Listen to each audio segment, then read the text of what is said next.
Welcome to wishful ಅಡುಗೆ ಮನೆ. ಇವತ್ತು ಅವಲಕ್ಕಿಯಿಂದ ಏನು ಪ್ರತಿಭಾ ಸ್ಪೆಷಲ್? ಇವತ್ತು ನೋಡಿ, ಅವಲಕ್ಕಿ ಅಂದರೆ ಉತ್ತರ ಕರ್ನಾಟಕ ರೆಸಿಪಿ. ಸೊ ಇಲ್ಲಿ ನಾನು ದಪ್ಪ ಅವಲಕ್ಕಿ ನಾರ್ಮಲ್ ಆಗಿ ನೀವು ಉಪ್ಪಿಟ್ಟಿಗೆ ತಗೋತೀರಲ್ಲ ನೋಡಿ, ಆ ಅವಲಕ್ಕಿನ ತಗೊಂಡಿರೋದು ಇಲ್ಲಿ. ಸೊ ಇವತ್ತು ಇಲ್ಲ ದಪ್ಪನೂ ಇಲ್ಲ, ಹೌದಲ್ಲ, ತುಂಬಾ ದಪ್ಪನೂ ಇಲ್ಲ ತುಂಬಾ ತೆಳುವೂ ಅಲ್ಲ, ಮೀಡಿಯಮ್ ಆಗಿ ಬರುತ್ತೆ ಅವಲಕ್ಕಿ. ಸೊ ಈ ಅವಲಕ್ಕಿನ ನಾವು ಇಲ್ಲಿ ತಗೋಬೇಕು. ಮತ್ತೆ ಅವಲಕ್ಕಿಯಿಂದ ಇವತ್ತು ನಾವೇನು ಪಕೋಡ ಮಾಡ್ತಾ ಇಲ್ಲ, ಇಡ್ಲಿ ಮಾಡ್ತಾ ಇಲ್ಲ, ಆಮೇಲೆ ರೊಟ್ಟಿ ಮಾಡ್ತಾ ಇಲ್ಲ. ಸೊ ಇವತ್ತೇ ಅವಲಕ್ಕಿಯಿಂದ ಒಂದು ಡಿಫ್ರೆಂಟ್ ರೆಸಿಪಿನ ಮಾಡೋಣ. ಯುನೀಕ್ ರೆಸಿಪಿ, ಕಡಿಮೆ ಟೈಮಲ್ಲಿ ಮತ್ತು ಮನೆಯಲ್ಲಿ ಇರೋಂಥ ಇಂಗ್ರೀಡಿಯೆಂಟ್ಸ್ನ ಬಳಸಿಬಿಟ್ಟು ಬೇಗನೆ ಆಗೋವಂಥ ಒಂದು ರೆಸಿಪಿನ ಮಾಡ್ಕೊಳ್ಳೋಣ. ಬ್ಯಾಚುಲರ್ ಕೂಡ ಮಾಡ್ಕೋಬಹುದು. ಸೊ ಇವತ್ತಿನ ಈ ರೆಸಿಪಿ ಅವಲಕ್ಕಿಯಿಂದ ಯಾವ ಥರ ಮಾಡೋದು ಅಂತ ನೋಡೋಣ ಬನ್ನಿ. ಮೊದಲಿಗೆ ಒಂದು ಮಿಕ್ಸಿ ಜಾರ್ನ ತಗೊಬೇಕು. ಇದ್ರ ಒಳಗಡೆ 1 ಕಪ್ದಷ್ಟು ರವೆನ ತಗೊಂಡಿರೋದು. ಯಾವ ರವೆ ಪ್ರತಿಭಾ? ದಪ್ಪ ರವೆ, ಉಪ್ಪಿಟ್ಟಿನ ರವೆ. ಇದೇ ನಮ್ಗೆ ಹುರಿಯೋಂಗಿಲ್ಲ, ಹಸಿದೇ ಯೂಸ್ ಮಾಡೋದು. ಸೊ ಇದೇ ದಪ್ಪ ರವಕ್ಕೆ ಇಲ್ಲಿ ನಾನು 1 ಕಪ್ ದಪ್ಪ ರವೆಗೆ ಅರ್ಧ ಕಪ್ದಷ್ಟು ಅವಲಕ್ಕಿನ ತಗೊಂಡಿರೋದು. ತೋರಿಸಿದೀನಿ ಇಲ್ಲ ನಿಮ್ಗೆ ಆಗಾಳಿ, ಆ ಅವಲಕ್ಕಿನೇ, ತಿಳೋ ಅವಲಕ್ಕಿ ಮೀಡಿಯಂ ಬರುತ್ತಲ್ಲ. ಮತ್ತೆ ಪೇಪರ್ ಅವಲಕ್ಕಿನೂ ತಗೋಬಾರ್ದು, ಇಲ್ಲ ನಾವು ಮಾಡೋ ತುಂಬಾ ಸಾಫ್ಟ್ ಆಗುತ್ತೆ. ನಾವು ಮಾಡುವಂತ ರೆಸಿಪಿ ಅಷ್ಟು ಕರೆಕ್ಟ್ ಆಗಿ ಬರಲ್ಲ, ಅದಕ್ಕೆ ಟೆಕ್ಸ್ಚರು ಬರಲ್ಲ. ಸೊ ನಾರ್ಮಲ್ ಆಗಿ ಮೀಡಿಯಂ ಅವಲಕ್ಕಿನೇ ತಗೊಳ್ಳಿ. ಇಲ್ಲ ಇದ್ರಕ್ಕಿಂತ ದಪ್ಪ ಅವಲಕ್ಕಿ ತಗೋತೀನಿ ಅಂದ್ರೆ ಅದನ್ನ ನೆನೆ ಹಾಕ್ಬೇಕಾಗತ್ತೆ ಒಂದು 5 ನಿಮಿಷ. ನೆನೆಸ್ಬಿಟ್ಟು ಆಮೇಲೆ ಮಿಕ್ಸಿ ಜಾರ್ಗೆ ಹಾಕೋಬೇಕಾಗುತ್ತೆ. ಹೌದು, ಇದು ಅಂದ್ರೆ ನಾವು ಡೈರೆಕ್ಟ್ ಆಗಿ ಹಾಕೋಬಹುದು. ಇವಾಗ ಫಸ್ಟ್ ಇದೆರಡೂ ಸಣ್ಣದಾಗಿ ರುಬ್ಕೊಂಡ್ ಬರೋಣ. ನೀರ್ ಹಾಕದೆ ರುಬ್ಕೊಂಡ್ ಬರ್ಬೇಕು, ಪೌಡರ್ ತರನೇ ರುಬ್ಕೊಂಡ್. ಹೌದು ನೋಡಿ, ಈ ತರ ನಾವು ಸಣ್ಣದಾಗಿ ಪೌಡರ್ ತರ ರುಬ್ಕೊಂಡು ಬಂದಿರೋದು. ಇದ್ರ ಒಳಗಡೆ ನೀರ್ ಹಾಕಿಲ್ಲ, ಇದೇ ತರ ನಾವು ಪೌಡರ್ ಮಾಡ್ಕೊಂಡು ಬರಬೇಕು. ಸೊ ಇವಾಗ ಇದ್ರ ಒಳಗಡೆ 1 ಕಪ್ದಷ್ಟು ಮೊಸರನ್ನ ಹಾಕೋತಾ ಇದ್ದೀನಿ.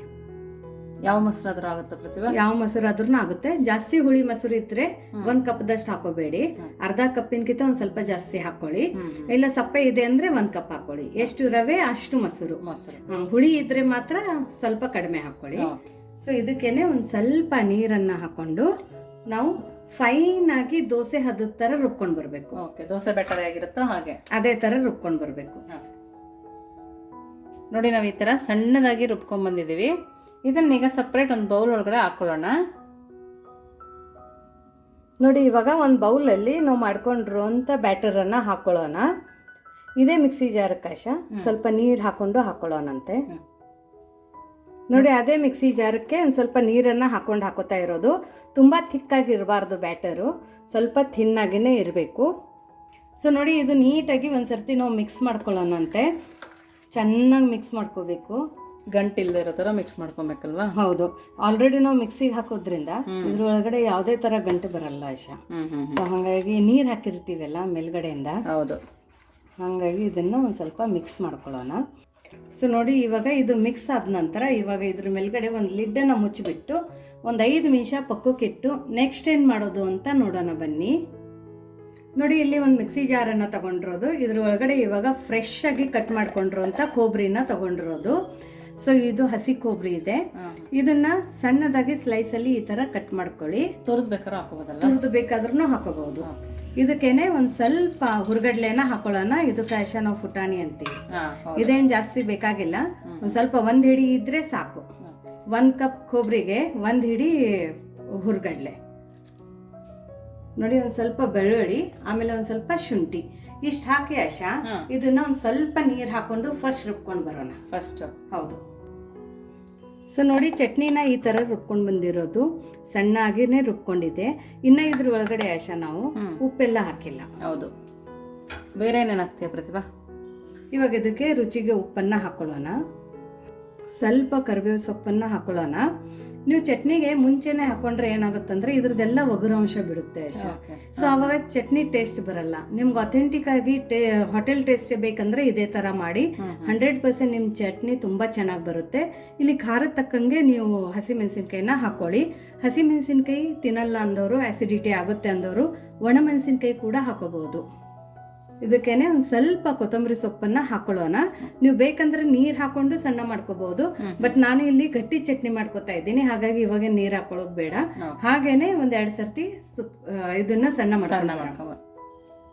ನೋಡಿ ಕಲರ್ ಎಷ್ಟು ಪರ್ಫೆಕ್ಟಾಗಿ ಎಷ್ಟು ಚೆನ್ನಾಗಿ ಬಂದಿದೆ ಅಂತ. ಇನ್ನೂ ನಿಮ್ಗೆ ಗ್ರೀನ್ ಕಲರ್ ಬೇಕಂದ್ರೆ ಒಂದು ಸ್ವಲ್ಪ ಕರಿಬೇವು ಸೊಪ್ಪು ಮತ್ತು ಕೊತ್ತಂಬರಿ ಸೊಪ್ಪನ್ನು ಜಾಸ್ತಿ ಹಾಕೊಂಡಿದ್ರೆ ಕಲರ್ ಕೂಡ ಚೆನ್ನಾಗಿ ಬರುತ್ತೆ, ಇನ್ನೂ ಕಲರ್ ಡಾರ್ಕ್ ಆಗಿ ಬರುತ್ತೆ. ಬಟ್ ನನಗೆ ಲೈಟ್ ಗ್ರೀನ್ ಕಲರ್ ಇಷ್ಟ ಅಂತ ಹೇಳ್ಬಿಟ್ಟು ಈ ಥರ ಹಾಕೊಂಡಿರೋದು. ಸೊ ಇವಾಗ ಈ ಚಟ್ನಿನ ಪಕ್ಕಕ್ಕೆ ಇಡೋಣ. ಚಟ್ನಿ ರೆಡಿ ಆಗಿದೆ. ನೀವು ಬೇಕಂದ್ರೆ ಇದಕ್ಕೆ ಒಗ್ಗರಣೆನ ಹಾಕೊಳ್ಳಿ. ಬಟ್ ನಾನು ಇವತ್ತು ಇದಕ್ಕೆ ಒಗ್ಗರಣೆ ಹಾಕೋತಾ ಇಲ್ಲ, ಯಾಕಂದ್ರೆ ಇದು ಕಾಯಿ ಚಟ್ನಿ ಅಲ್ಲ ಆಶಾ, ತಿನ್ನೋಕೆ ತುಂಬ ಚೆನ್ನಾಗಿರುತ್ತೆ. ಒಗ್ಗರಣೆ ಹಾಕೊಳ್ಳಿಲ್ಲ ಅಂದ್ರೂ ಚೆನ್ನಾಗಿರುತ್ತೆ. ಸೊ ಹಾಗಾಗಿ ಇವಾಗ ಇದು ನಮ್ಮ ಚಟ್ನಿ ರೆಡಿಯಾಗಿದೆ. ಇದನ್ನ ಪಕ್ಕಕ್ಕಿಟ್ಟು ಇವಾಗ ನಮ್ಮದು ಬ್ಯಾಟರಿ ಏನಾಗಿದೆ ಅಂತ ನೋಡೋಣ. ಸೊ ನೋಡಿ ನಮ್ಮದು ದೋಸೆ ಹಿಟ್ಟು ನೆಂದಿದೆ ಒಂದು 5 ನಿಮಿಷ. ಚಟ್ನಿ ಆಗೋ ತನಕ ನೆಂದಿದೆ ನೋಡು ಆಶಾ. ಹೌದು. ಸೊ ನೋಡಿ ಇದ್ರ ಕನ್ಸಿಸ್ಟೆನ್ಸಿ ಇಷ್ಟಿದೆ, ಯಾಕಂದ್ರೆ ರವೆ ಹಾಕೋದ್ರಿಂದ ಸ್ವಲ್ಪ ಇದಕ್ಕೆ ನೆನೆಗೆ ಬಿಡಬೇಕು.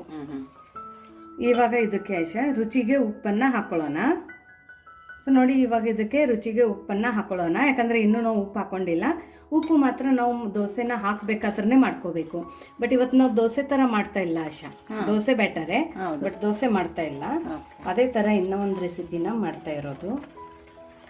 ಸೊ ನೋಡಿ ಉಪ್ಪು ಹಾಕ್ಕೊಂಡು ನೀಟಾಗಿ ಮಿಕ್ಸ್ ಮಾಡ್ಕೊಳ್ಳೋಣ. ಇವಾಗ ಇದಕ್ಕೆ ಇಲ್ಲಿ ನಾನು ಈನೋನ ಹಾಕೋತಾ ಇದ್ದೀನಿ. ನೀವು ಬೇಕಂದರೆ ಕುಕ್ಕಿಂಗ್ ಸೋಡಾನು ಹಾಕೋಬಹುದು. ಒಂದು ಅರ್ಧ ಸ್ಪೂನಷ್ಟು ಈನೋನ ಹಾಕೊಂಡಿರೋದು, ಫ್ರೂಟ್ ಸಾಲ್ಟ್ ಈನೋ. ಸೊ ನೀವು ಬೇಕಂದರೆ ಅರ್ಧ ಸ್ಪೂನಷ್ಟು ಅಡುಗೆ ಸೋಡಾನು ಹಾಕೋಬಹುದು. ಇಲ್ಲ ನಾವು ಸಂಜೆ ಮಾಡ್ತೀವಿ ಅಂದರೆ ಹಿಟ್ಟನ್ನು ನೆನೆಯೋಕೆ ಇಟ್ಬಿಟ್ಟು ಈನೋ ಸೋಡಾ ಇಲ್ಲದೇನೋ ಕೂಡ ಮಾಡ್ಕೋಬಹುದು. ಹೌದು. ಸೊ ಇವಾಗ ನಾವು ಇನ್ಸ್ಟಂಟ್ ಮಾಡ್ತಾ ಇದ್ದೀವಿ, ಹಾಗಾಗಿ ಇದು ಫರ್ಮೆಂಟ್ ಮಾಡೋಕ್ಕೆ ಇಲ್ಲಿ ಈನೋ ಅಥವಾ ಕುಕ್ಕಿಂಗ್ ಸೋಡಾನ ಬಳಸಬೇಕಾಗತ್ತೆ. ಸೊ ನೋಡಿ ಎಷ್ಟು ಚೆನ್ನಾಗಿ ನೊರೆ ಥರ ಬಂದಿದೆ. ಬಟ್ ಚೆನ್ನಾಗಿ ಕೈ ಆಡಿಸ್ಕೊಳ್ಳಿ ಹಾಕೊಂಡ ನಂತರ. ಮಾಮೂಲು ಇಡ್ಲಿ ಬ್ಯಾಟರ್ ಹದ ಬಂದಿದೆ. ಹೌದು, ತುಂಬ ಚೆನ್ನಾಗಿ ಬಂದಿದೆ. ನೋಡಿ ಎಷ್ಟು ನೊರೆ ಅಂತ ಬಂದಿದೆ. ಸೊ ಇವಾಗ ನಾವು ಇದನ್ನು ದೋಸೆನ ಹಾಕೊಳ್ಳೋಣ.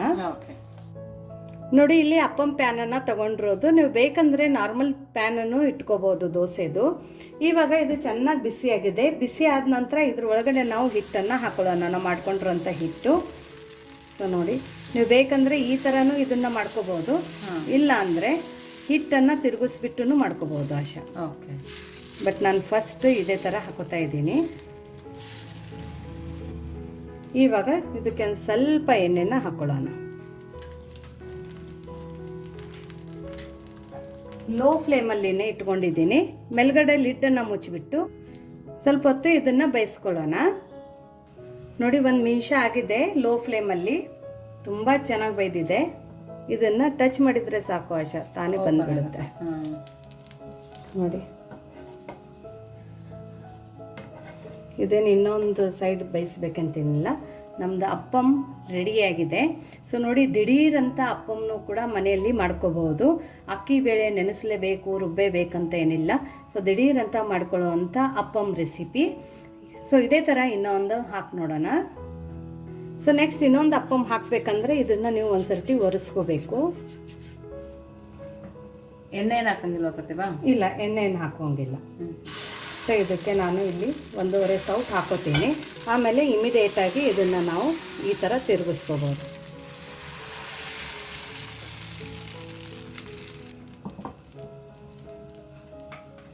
ಇವಾಗ ಸುತ್ತ ಒಂದು ಸ್ವಲ್ಪ ಆಯಿಲನ್ನು ಹಾಕೋತೀನಿ. ಹಾಕ್ಕೊಂಡು ಲಿಡ್ಡನ್ನು ಮುಚ್ಚಿಬಿಟ್ಟು ಲೋ ಟು ಮೀಡಿಯಮ್ ಫ್ಲೇಮಲ್ಲಿ ಇದನ್ನು 1 ನಿಮಿಷ ಬೇಯಿಸ್ಕೊಳ್ಳೋಣ. ಓಕೆ.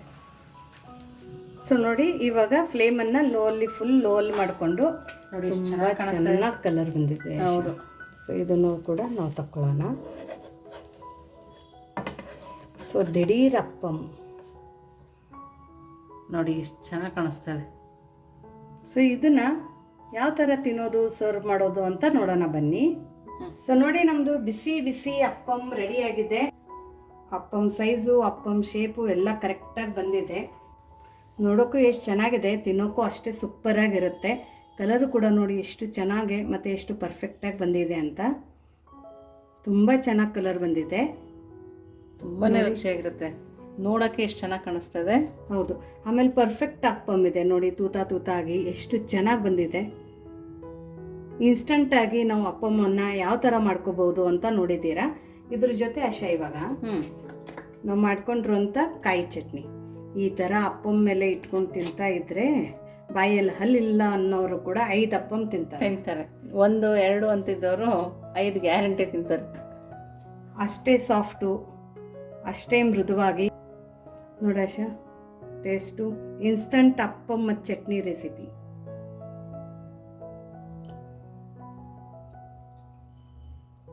ಬಾಯಿನಟ್ರೆ ಮೆಲ್ಟ್ ಆಗ್ತದೆ ಪ್ರತಿಭಾ. ಚೆನ್ನಾಗಿದೆಯಾ? ಚೆನ್ನಾಗಿದೆ. ಮೊಸರು ಹುಳಿ ಯಾವುದ್ರದ್ದು ಇದಿಲ್ಲ, ತುಂಬಾನೇ ರುಚಿಯಾಗಿದೆ. ಚೆನ್ನಾಗಿದೆಯಾ? ಓಕೆ. ಸೊ ನೋಡಿ, ಇನ್ಸ್ಟಂಟ್ ಅಪ್ಪಂ ರೆಸಿಪಿನ ಯಾವ ಥರ ಮಾಡೋದು ಅಂತ ನೋಡಿದ್ದೀರಾ.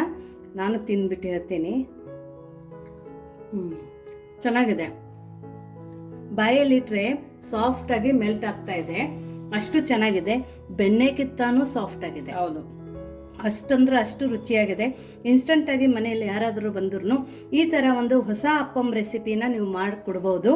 ನೆನೆಸೋದು ರುಬ್ಬೋದು ಫಜೀತಿ ಇಲ್ಲ, ಯಾಕಂದರೆ ದಿಢೀರ್ ಅಂತ ಮಾಡ್ಕೋಬೋದು. ಸೊ ನಿಮಗೆ ಈ ಅಪ್ಪಂ ರೆಸಿಪಿ ಇಷ್ಟ ಆಗಿದ್ರೆ ಅದ್ರ ಜೊತೆ ಕಾಯಿ ಚಟ್ನಿನೂ ಕೂಡ ದಿಢೀರಾಗಿ ಯಾವ ಥರ ಮಾಡೋದು ಅಂತಲೂ ನೋಡಿದ್ದೀರಾ. ಸೊ ಕಾಯಿ ಚಟ್ನಿ ಮತ್ತು ಅಪ್ಪಂ ರೆಸಿಪಿ ನಿಮಗೆ ಇಷ್ಟ ಆಗಿದ್ರೆ ಕಮೆಂಟ್ ಮೂಲಕ ತಿಳಿಸೋದನ್ನು ಮರಿಬೇಡಿ. ಇನ್ನೂ ನಮ್ಮ ಚಾನೆಲ್ನ ಲೈಕ್ ಮಾಡಿಲ್ಲ ಅಂದರೆ ಲೈಕ್ ಮಾಡಿ, ಜಾಸ್ತಿ ಶೇರ್ ಮಾಡಿ. ಮತ್ತೆ ಸಿಗೋಣ ಇದೇ ಥರ ಹೊಸ ಹೊಸ ರೆಸಿಪಿ ಜೊತೆ ವಿಶ್ ಫುಲ್ ಅಡುಗೆ ಮನೆಯಲ್ಲಿ. Thank you.